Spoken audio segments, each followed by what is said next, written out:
have an experience the last 2 weeks that I want to share with you because I have learned so much about emotions, the layers, the complexity, and the depth of emotion from this experience. And I get to share it because it is my hope that this will support you in your life. My father is 90 years old. He's lived a magnificent, joyful, productive life of service and goodness. And he is at the end of his life. And we put him on hospice 2 weeks ago.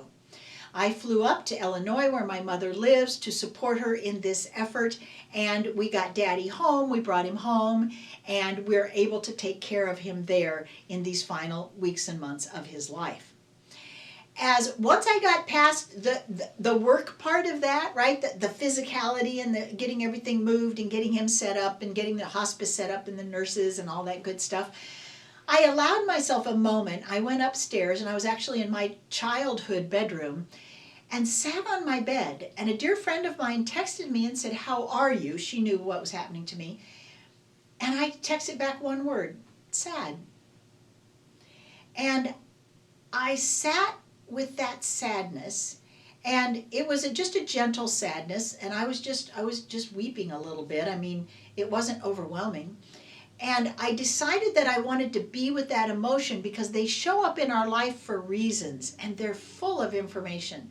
So, and this was an experience that I was having in the present moment. This wasn't an old one that came up from before. This was happening in the moment. And I'm a firm believer in processing your emotions as they happen. I have entire programs built around this concept. So as I sat there in my sadness, I sat in it long enough that there was some warmth that started coming from my body, especially from my abdomen. And that brought me comfort. And I was still sad, and it was still hurting, except there was a beautiful warmth. And as I was experiencing the warmth, there was a tenderness that came up. And it was beautiful, and I didn't expect that at all. And it still hurt, except it was warm and tender with the pain. I sat there a little longer, and sweetness came up. That surprised me so much. I stayed with that sadness long enough that I was comforted by the other aspects of the sadness. It was a miracle as far as I was concerned that I had this moment of what could have been overwhelming grief and sadness. And what I'm feeling now is the tenderness and the beauty and the majesty of what happened to me.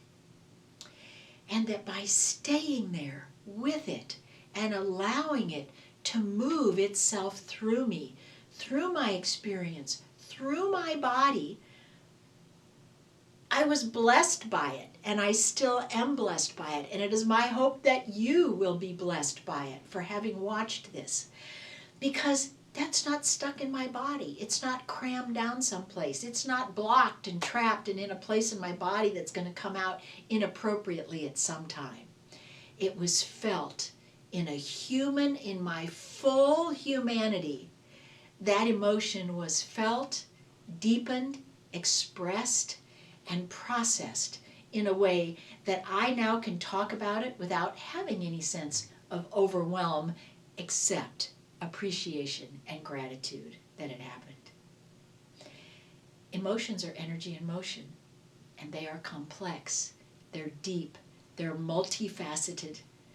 Allow yourself to feel them. Have the intention that when something big comes up, stop what you're doing and allow it to move through you. Allow it to express and allow it to bring its blessing, its energy. I'm Connie Keene with Quantum Energy Infusion, where everything is energy.